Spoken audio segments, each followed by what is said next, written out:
Okay, so we've got the car in epoxy primer. Now remember, it's very important to follow their directions. This was a PPG primer, and they've got some fairly critical instructions about using their product, which after you've mixed it, you have to wait the 15 minutes before you start spraying it.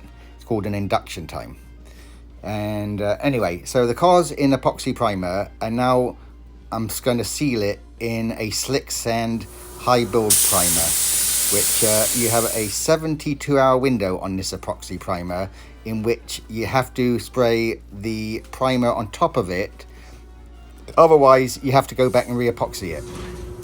Anyway, so this is me starting to spray my slick sand primer on top of the epoxy and get the whole car sealed.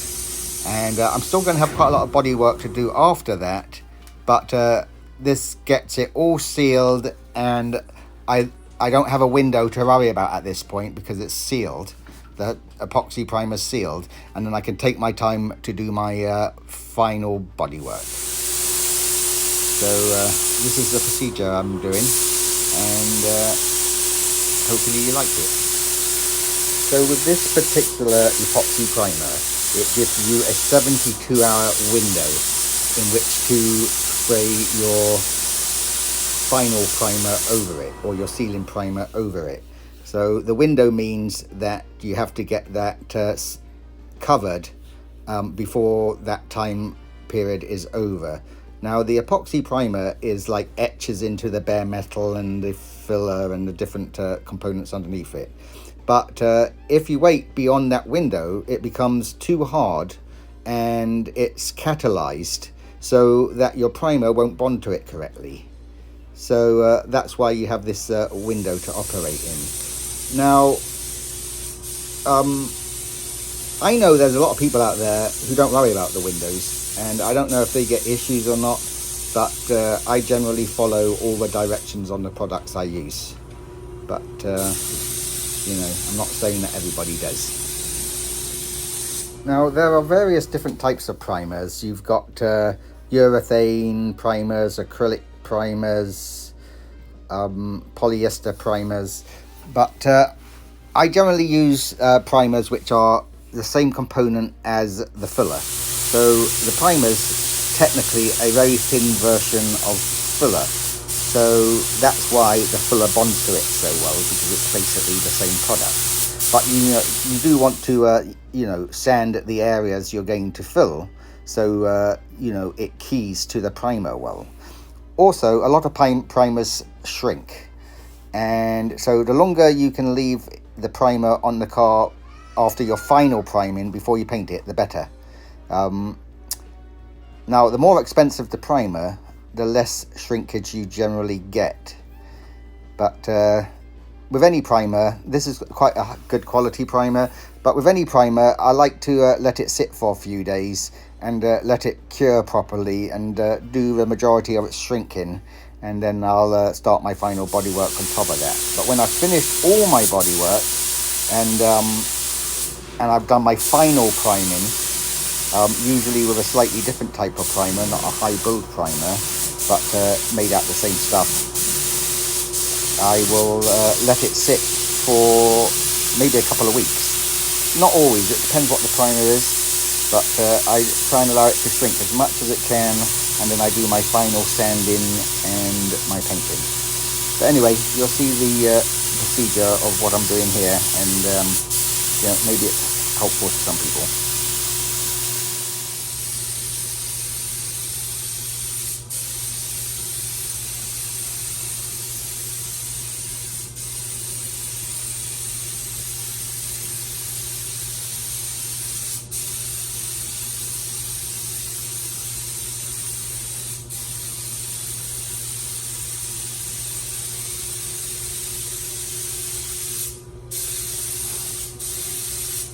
So if you're somebody like me who doesn't necessarily have major experience in painting cars, because you just don't do it frequently enough, often doing the primer gives you the opportunity to get the feel of the gun and, the technique of spraying evenly, keeping your distances good and your speed good. Although I will use a different gun for my actual paint, but you know what I mean. You know, you get your flow going, and you know the pattern in which you may spray this particular car. All cars are different. This one being very large, I have to think quite carefully of the way I'm going to paint it, because if you leave an area too dry before you come back and you know, pull the paint over it, you're going to get dry areas, and that's not good. So it's quite a thought-provoking process, and you have to have a definitive plan of action.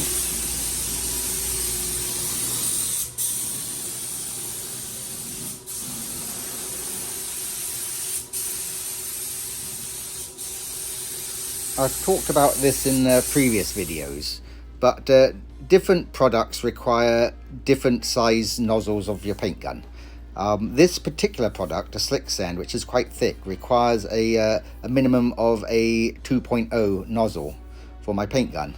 And you can, you know, in the past I've used basically the same gun for everything. And you know, there are variables you can do. You can thin down your primer a little bit more and things like that. But if you can, you know, I would suggest, you know, buying cheap guns with bigger nozzles for different products if that's required, and you know, mixing the products as directed, and doing it that way, which is what I'm doing in this case. So I have 3 guns. One's for my epoxy primer, one's for my high build primer, and then I use a gun with the correct nozzle size for my finishing primer, and then I use my Tecna gun for my final paint. And anyway, it's worked out pretty well for me, and you know, it's just something to keep in mind when you're painting and using different products, that you want to consider the nozzle size of the gun you have.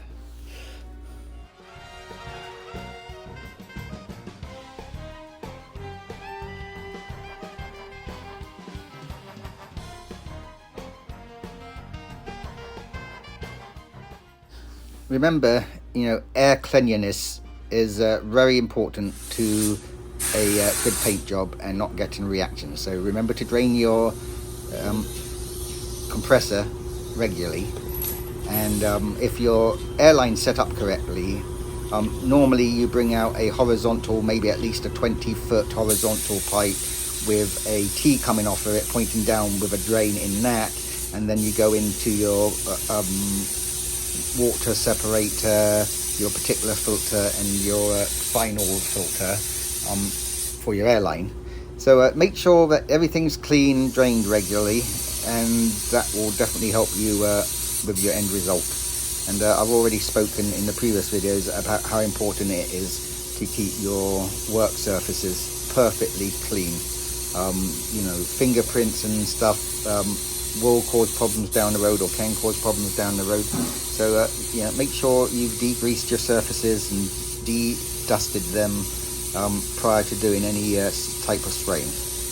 It is a lot of work, and it's kind of a pain, but considering you've probably already spent a year plus on your project, another couple of hours doesn't make that much difference. You know, 10 minutes here and there, we tack ragging things, etc. Makes a big difference to your final quality of your job.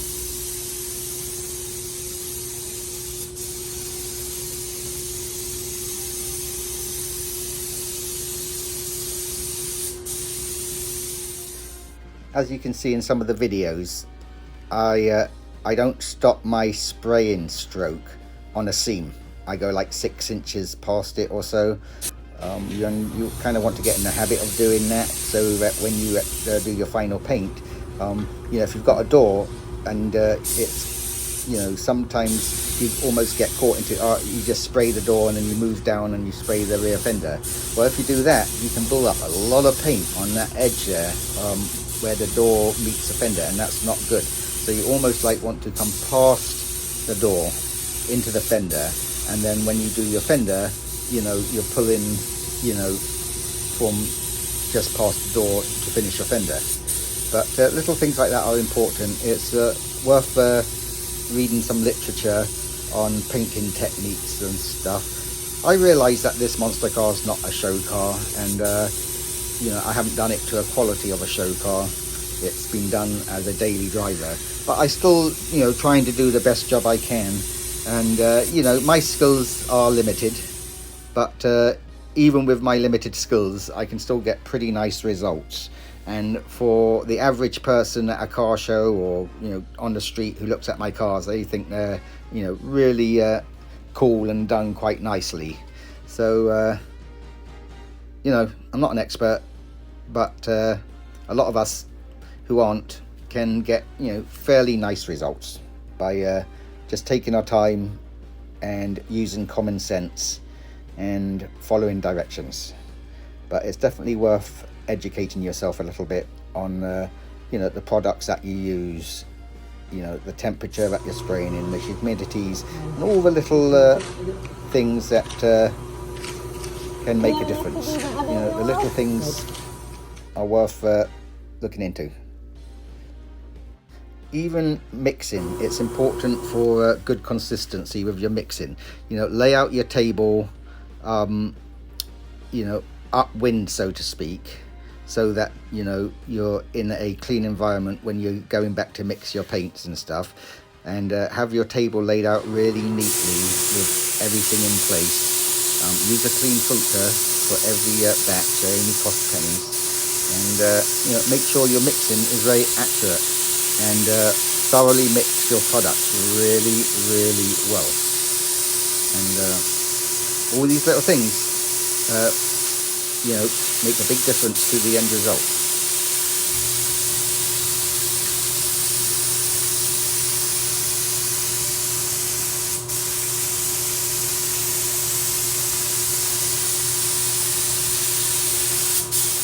Clothing is fairly important as what you wear. You don't want baggy things that can touch your paint when you're leaning over your roof or your hood, etc. You know, fortunately in this video I'm not painting in my swimming trunks. I haven't got long sleeves on, which I should really have my sleeves rolled down. But a bit of a problem in Florida, it can get so hot that sometimes when I paint my cars, I'm sweating so much that you know, I try not to wear too much. But yeah, in general, you want long pants, you know, long sleeve shirts, and you can always tape the cuffs and everything. And you don't want baggy clothes, because it's a pain if your, you know, baggy clothes touch the paint and stuff. So, you know, think about things like that just before you paint. You know, you might find yourself painting and thinking, Jesus, you know, I should have not had this baggy t-shirt on, and it can really mess you up. So think about wearing fairly tight clothes when you're painting. If there's anybody out there who's watching this video and can think of things that I've missed which are quite important for people to know, or if you see things that you think I'm doing totally wrong, you know, let me know. I'd be definitely happy for some constructive criticism. And I really appreciate everybody who's subscribed and who has shared it with friends who maybe then subscribe. I'm nearly at 1,000 views. I mean 1,000 subscribers, and my site's only been up for 12 weeks. So obviously if I can get to 1,000 subscribers, that's a huge milestone. So it's great if people subscribe, and if they tell their friends about the site who might be interested in the same type of videos. And it's really great, and I really appreciate it. Anyway, I hope you're all doing well with your projects, and I look forward to maybe setting up a way for me to see some of your pictures and stuff down the road of projects you have done and ideas. Anyway, stay creative, and thanks again.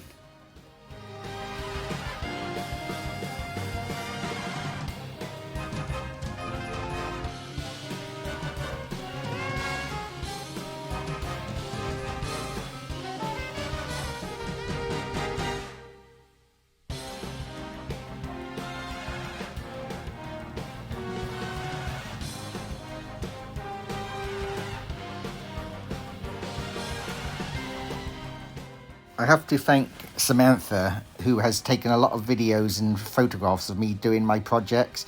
I never really intended to make any videos, so this gives me the ability to share with you some of my creations, which I enjoy doing. And it was very nice of her to do this for me, and she did a really good job. we're going to change it up a little bit now we actually know we have a channel and we're going to be doing it for people to see. So maybe sometime in the year you will see a big improvement in the way we videotape things and stuff. You know, I've actually bought a Mac computer with some good editing programs which look quite complicated to learn. So once I've learnt that, I will be able to do much better editing, etc. But as it is, I hope you're enjoying, you know, how we're doing it right now. Just kind of winging it, as they say. Also, being unaccustomed to public speaking as I am, I realise the fluidness of my spiel isn't great. You know, too many pauses, too many ums, and you know, that's hopefully will improve quite a lot. So I apologise for the disjointed voiceovers, but you know, I'm just trying to get my point across and, you know, tell you a few tips that I've learnt, and maybe it'll help some other people.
It's hard to comprehend how big this car is until you're standing next to it, painting it.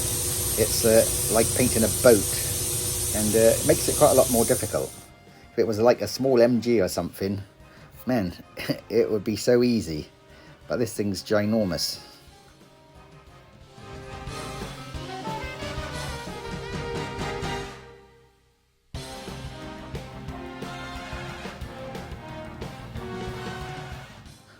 You will see that I have a chain hanging over the tow hitch of this, laying on the ground.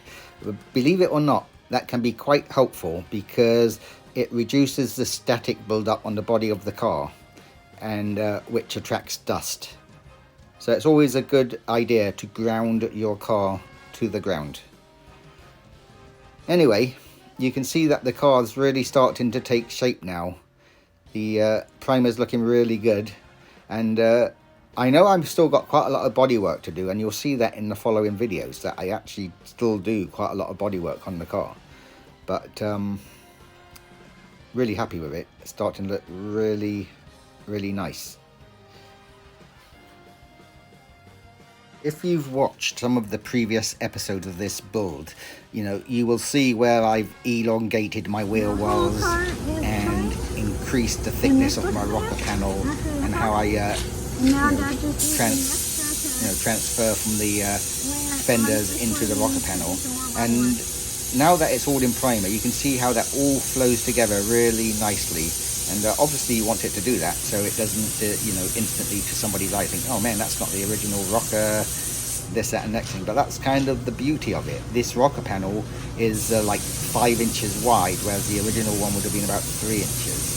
And I've elongated the wheel wells, and everything seems to be flowing quite nicely into each other, which is obviously the objective, is to build a monster car which almost looks like if the factory had built it, it's how they would have done it.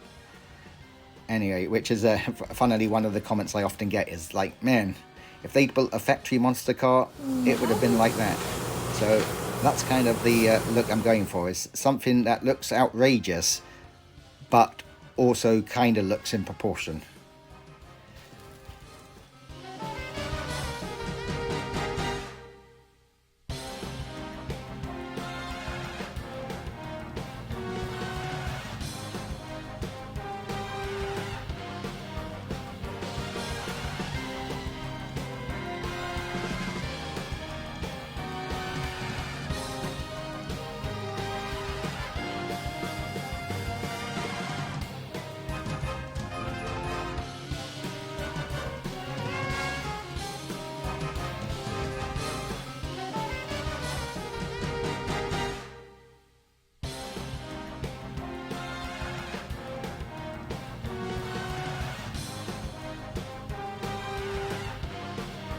done so clean you can't even tell it's been used. I've now put my high build primer on the car and sealed in all the epoxy.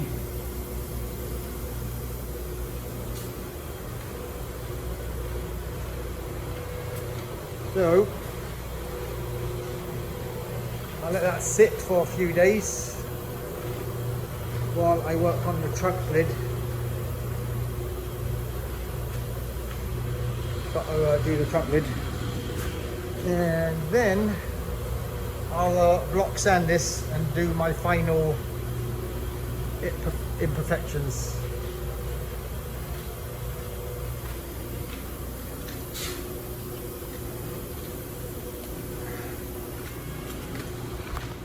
So I'll finish off this video by showing you the car from quite a lot of different angles with it all in primer. And you know, this is where you kind of reap the rewards of all those hours of work. And in this case, I think it was about 1,600 hours. And you can tell that the end result is going to turn out to be very nice. Now, I can see quite a lot of you know, imperfections looking down the side, which aren't that easy to see in the photographs. But the car is looking very good, and extremely happy with it. So please share with friends and subscribe.